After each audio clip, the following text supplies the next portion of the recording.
And the point that I'm making is that in everybody's life, at some point, there's a plan B. God is talking to us every step of the way. God is trying to show you something every step of the way. When things seem to be going wrong, that's God's way of opening another door. I am convinced that God has been directing me every step of my life. On the Word Network. This is a new ministry which is just starting. Reverend Hood needs your help in sharing the good news of Jesus Christ and His power throughout the world. If you would be so kind as to send a donation to Nicholas Hood III Ministries of any amount, Reverend Hood will send you a free complimentary copy of his book of original personal prayers and beautiful photographs entitled The Test, The Strength, The Endurance, and The Way Out.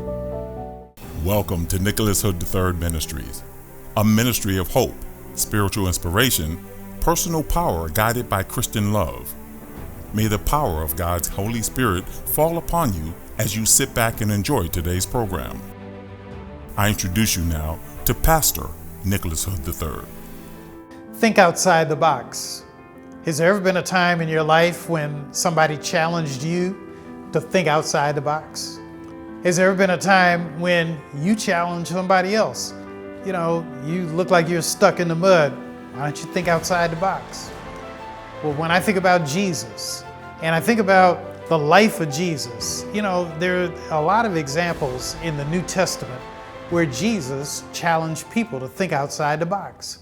And today, for a few minutes, I want to talk about an episode in the life of Jesus when He challenged His soon-to-be disciples to think outside the box. In the Gospel of Luke, the 5th chapter, there's a wonderful story where Jesus has crossed the lake. Now, this lake in the New Revised Standard Version is called, I think pronouncing it Lake Gennesaret. Sometimes it's referred to as, you know, the Sea of Tiberias. We know it nowadays as the Sea of Galilee. It's a real sea. It's really more like a big lake. You know, for those of us who live in Michigan, to me, it looks more like Lake Sinclair. And I don't know how big that is. You know, Lake Sinclair is not one of the 5 Great Lakes, but it's a big lake. And it's right outside of Detroit, Michigan. And so that's my point of reference. I've been to Israel 3 times. And each of those times I've been to the Sea of Galilee, where Jesus is in this text. And in the text, Jesus has gone to the other side of the sea or the lake. And you can do it there. You could walk from Nazareth, where Jesus grew up, and if you just walk north and you know, up toward Lebanon, and then you make that turn, you just follow the sand of the sea.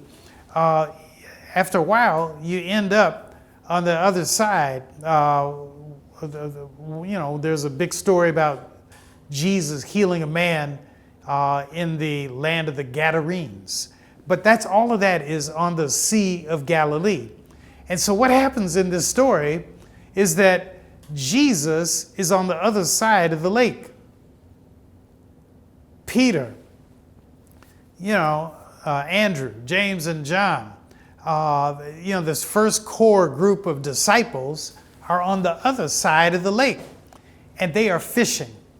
And Jesus is over there. He's teaching people, you know, he's preaching. He's letting them know about the Word of God. And at some point, the people are pressing in on Jesus. Jesus gets into a boat, which is owned by Peter. And he gets in Peter's boat. He doesn't know Peter at this point in his life, but he just commandeers the boat. And I think the Holy Spirit told Jesus, get in that boat. You could have gotten in the other boat where the other would-be disciples are fishing, but Jesus stepped into the boat of Peter. And when he gets into the boat of Peter, the crowd gets even closer. And so Jesus has Peter push back just a little bit. And so they push back. They're floating out in this Sea of Galilee, if you will. And there, Jesus is putting it on. He's putting it on the crowd. And he's making faith in God real. He's helping the people to see God in ways that they never had seen God before. He's helping the people to hear God in ways and formats that they never had heard before. And in Jesus Christ, the crowd sees God. And so the crowd is getting closer and closer to Jesus. And when he finishes teaching the people, they're still in the boat, and Jesus tells Peter, push out into the deep. And Peter looks at him and he says, Lord, we've been fishing all night and we haven't caught anything. And Jesus says, don't worry about that. Just put out to the sea. And Peter, being Peter, he starts talking with Jesus. He says, but, Master, he said, we haven't caught anything. And Jesus tells him the first lesson. He says, push out into the deep. They're in the shallow water, but now Jesus says, push out into the deep. And so Peter turns the boat around and they start to head toward the deep water. The other disciples, the sons of Zebedee, James and John and others, Philip, they turn around and they go out into the deep. And they don't know what to do. And, they're looking at Jesus like he doesn't know what he's talking about. Jesus is the son of a carpenter. We are professional fishermen. What does this carpenter know about fishing? And Jesus gets them out into the deep water. That's the first lesson. Second lesson is that Jesus says, cast your nets into the deep water. And, at that point again, Peter is saying, but Master, we've been fishing all night. We haven't caught anything. And Jesus says, just put your net in the deep water. They push the nets into the deep water and they catch so many fish that the nets almost break. And when the nets almost break, the other fishermen have to come and get into Peter's boat, and they help him to drag the fish in. So what are the lessons from this text? Number one, Jesus knows more about your life than you know about your life. Number two, at some point, like what Jesus tells Peter, you got to go into the deep water. You got to go in deep. And when you go deep, you're going to experience something that you cannot see in the shallow water. And sometimes, my friends, I think we spend too much time in shallow water. We spend too much time in shallow thought. We spend too much time in shallow behavior, shallow literature, shallow people. I don't know if anybody looking at this has ever been involved with somebody who's got a shallow mindset. They can't see very far. They can't think outside the box. But what Jesus is telling Peter and the other disciples is that if you really want to be successful in life, you got to get into the deep water. And what is deep water? You think about what I'm doing right now on the Word Network. This, my friends, is deep water. Is deep water. And, I was telling the crew, the video crew, right before we turned on the cameras today, I said, I met once Tommy Hearns, a great, boxer who's won the golden, he's won the championship belts for 5 different championships. He had 5 different weight classes. And when I met him, I didn't know what to say. And I said, man, I saw you knock a person out at the Olympia Stadium in Detroit. And the man just lay down on the canvas. He didn't get up right away. And, I didn't know what to say to Mr. Hearns. And I said, Tommy Hearns, I said, I looked at that man lying down asleep on the canvas, and I said, this is real. And you know what Tommy Hearns said to me? He said, Nick is real. And they had to get the young man up, and they bounced him out to, get back to the dressing room. And I was thinking about that, when I'm talking about to you about deep water, that, those fighters who are fighting at that level are in deep water. They're doing something that probably their mothers and their fathers never dreamt of doing and never thought about doing. But if you want to be a success in life, at some point, you got to get into the deep water. And when you get into deep water, you have deep opportunities to be successful. If you want to be educated, at some point, you got to go to school. And when you go to school for your profession, whatever it is, you are in deep water. If you want to create a business, at some point, you've got to invest in it. And if you don't have enough money to invest in a business of your mindset, you need to pray on it. But then you need to ask yourself, who can I convince to help me by investing in this? And once you start investing or asking other people to invest, you are in deep water. I know that there are people looking at this program right now, and you may be a little older. And in your old age, you have sons and daughters, maybe grandchildren, who are not acting the way that you would like them to act. They're not thinking the way you want them to think. And sometimes they get stuck, as some people would say, stuck on stupid. Stuck on stupid behavior, stuck on stupid thought processes, stuck on wasteful spending. And as the grandparent, as the parent, you have to ask yourself, how can I challenge my child? How can I challenge my grandchild to think outside the box? I pastor a church in Detroit, the Plymouth United Church of Christ. And one of the things I do every Sunday is I try to challenge people to think outside the box. I try to challenge them to think outside the box and ask themselves, where am I now and where is it I want to be? What are my dreams for my life? And very often in the Sunday morning prayer, I pray for ambition.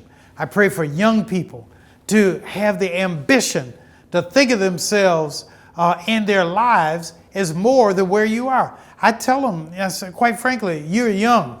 You ought to be dreaming. You're young. You ought to be imagining a better life, a better day, a better way that you can live. To not be stuck on not making enough money in life, but to be stuck on progress, be stuck on imagination, be stuck on dreaming. And when I think about Jesus telling Peter, put out into the deep, what Jesus is saying is, don't be shallow. Don't stick all the time at the seashore. At some point, if you don't get out into the deep water, you will never experience what it's really like. I don't know how many of you swim, but I, swim, and I learned how to swim when I was a boy. And one of the things I realized is that, the water is fun. If you know how to swim, you can have fun in a lake. You can have fun in an ocean. You can have fun in a swimming pool.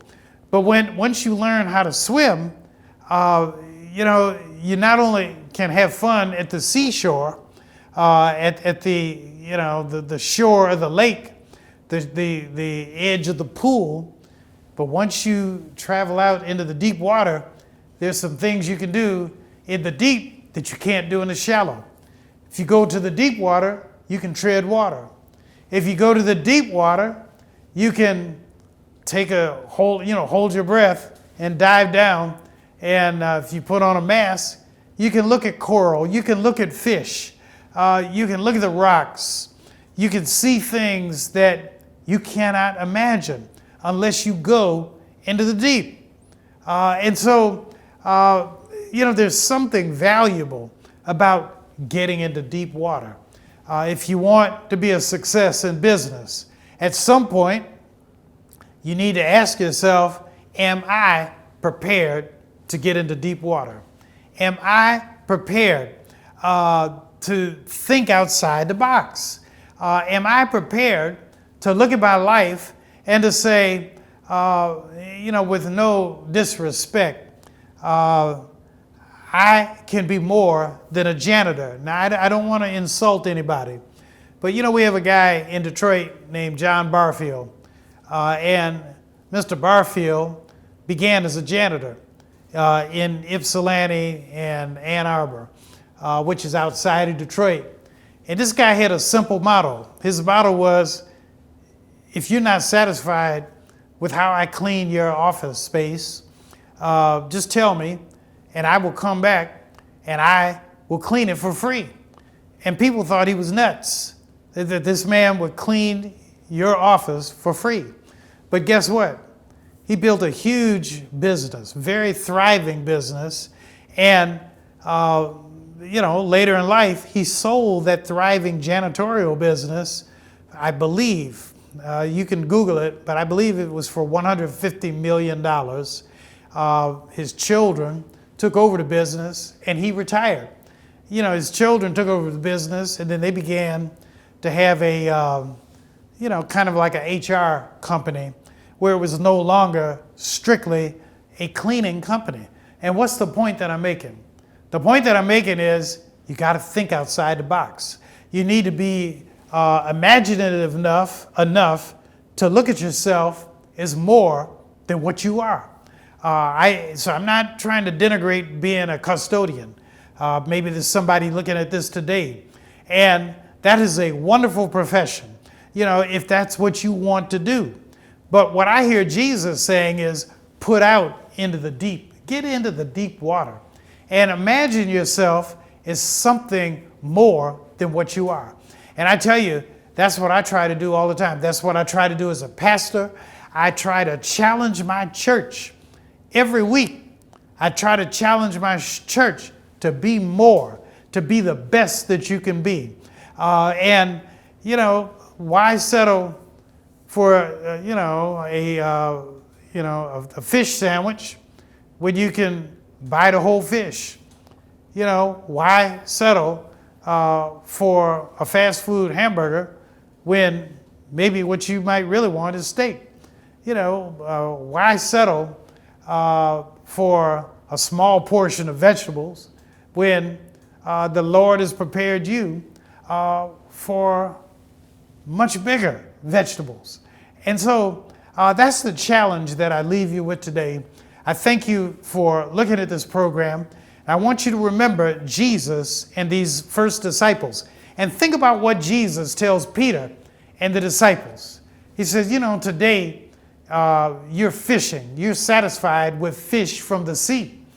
But stick with me and I will make you a fisher of men. I will make you a fisher of women. And I will show you how to change people's lives. I will show you how to be a better person. Sometimes this notion of being a fisherman can throw you off. I asked a guy once, I said, how was your weekend? He said, I went fishing. And I looked at him, I said, you went fishing? You went to the Detroit River, Lake St. Clair? I said, where were you fishing? He said, no, man, I went to Royal Oak. I was fishing for chicks. Chicks, and I'm still thinking about fish. He said, women. And I thought it was the funniest thing in the world. Immediately I began to think about Jesus and what Jesus would tell this guy. And how were you fishing? And what were you fishing for when you were fishing for chicks? Were you fishing to save somebody's soul? Were you fishing to show somebody the best life possible? Or were you just fishing for somebody to spend the night with you? Or were you just fishing for a good time? And what does that woman think about you now that you're gone? Or are you just a good time Charlie? You know, what kind of fisherman are you? And so I'm challenging you today, be a fisher for Jesus. Be a fisherwoman. Be a fisherman for the Lord. And show somebody what the Lord has done in your life, what the Lord is doing in your life. And then you become a fisher of men and a fisher of women. God bless, God keep you. Stick around, because in a minute, I'm going to talk a little bit more about being a fisherman for the Lord. Stick around, call a friend, tell him Nick Hood's on the line, and he's getting ready to begin to talk a little bit more about being a fisherman for the Lord. God bless, God keep you, and thank you. This is a new ministry which is just starting. Reverend Hood needs your help in sharing the good news of Jesus Christ and his power throughout the world. If you would be so kind as to send a donation to Nicholas Hood III Ministries of any amount, Reverend Hood will send you a free complimentary copy of his book of original personal prayers and beautiful photographs entitled The Test, The Strength, The Endurance, and The Way Out. Thank you again for sticking with me. Today I'm talking about thinking outside the box. And you know, the world moves on people who think outside the box. When I think about all the changes that have happened in America because of Martin Luther King Jr., the SCLC, and all the nameless people, we would never know who they are, who worked so hard, who suffered and died for civil rights so that black people and white people could be treated the same in America. They were thinking outside the box. When I think about President Lyndon Baines Johnson, who worked the Congress to get the civil rights legislation, the voting rights bill in the 60s, the civil rights bill of the 60s to happen. He's thinking outside the box. When I think about Abraham Lincoln and Reconstruction, where you had more blacks in the Senate and the House of Representatives than ever before, and the 13th and 14th Amendments were passed that gave black people the same rights as white people. They were thinking outside the box. And in your life, in my life, if we are going to progress, not just socially, but personally, we have to think outside the box. In the last segment, I talked about John Barfield, who thought outside the box. He started as a janitor, a custodian, in some of the science buildings at the University of Michigan. But he did such a good job thinking outside the box, he promised to clean your office for free if you were not satisfied with it. He made so much money, he sold his janitorial business for $150 million. I think it was to IT&T. And so the point that I'm making is where you start does not have to be where you end in life. And it is perfectly okay if you start at a lower rung, making less money, and if you work hard, you'll find that your life will be transformed. My first job was cleaning the garbage bins at the Medical Center Courts Apartments, which is 230 apartments built by my church in Detroit. And I was only 15. I started as the garbage man. When I got a little older, they let me paint vacant apartments. When I got a little older than that, they let me cut the grass. And then fast forward to when I'm in my early 30s, I become the president of the Housing Corporation. Now, what's the point that I'm making? The point that I'm making is your end point doesn't have to be your starting point, and your starting point doesn't have to be your end point. I just want to make a commercial. I want to thank all the people who've been contributing to this ministry. I mentioned New Orleans, a young woman at the time who was potty trained with me in New Orleans. I bet you all didn't know I was born in New Orleans. But Margie Shorter and her husband Joe have made significant contribution to this program, and I thank them. I want to thank Millicent Holly from Detroit. Who else? We've got a couple other names that I haven't gotten to. Vi Lilly from Detroit by way of Jamaica. Barbara Allen from Longview, Texas. Phyllis Toney and her late husband, Kevin, from Los Angeles, but originally he was from Detroit. And David Snyder from Texas. I want to thank each of you for your contributions to this ministry. This is a new ministry. I'm a year and a half into it. A year ago, January, I started this. And I tell you, I've never looked back, never been happier in my life. And I'm happy because you are watching this program. I want to leave you with a prayer. And again, I want to pray for the person who's sick. I want you to just reach out your hand to your television. Touch the television, if you will. I'm reaching out mine. I want to touch you right now. And I'm praying for you, particularly if you have a cancer. I'm praying for you if you have multiple sclerosis. I'm praying for you if you have a heart that is troubled. I'm praying for you if you have emotional challenges, emotional illness. If you find yourself being depressed, I am praying for you. Reach out your hand right now. Don't be ashamed. You're probably at home by yourself anyway. It's okay. It's just you and it's me. And I'm praying for you that the Lord might bless you, that the Lord might keep you, that the Lord might make his face to shine upon you and be gracious unto you.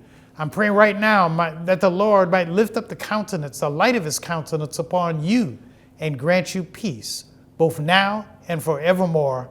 God bless, God keep you, and I look forward to seeing you next week, 2:30 on the Word Network, Eastern Standard Time. But you know, there's another way you can see me. If any of you looking at this use Roku or the Fire Stick, just type in my name, Nick Hood Ministries, and it'll take you, you'll see much more than you can imagine. So God bless, thanks again, and I look forward to seeing you next week. And if you're able to make a contribution, make it out. Make a check out to Nick Hood Ministries, 4535 Chrysler Drive, Detroit, Michigan. God bless. Thank you for watching today's program. We hope you've been blessed in a powerful way. Just knowing you took the time to watch today's broadcast is a great encouragement to Pastor Nick Hood. If this broadcast has been a blessing to you, we ask that you mail a tax-free donation to Nicholas Hood Ministries at 4535 Chrysler Drive, Detroit, Michigan, 48201.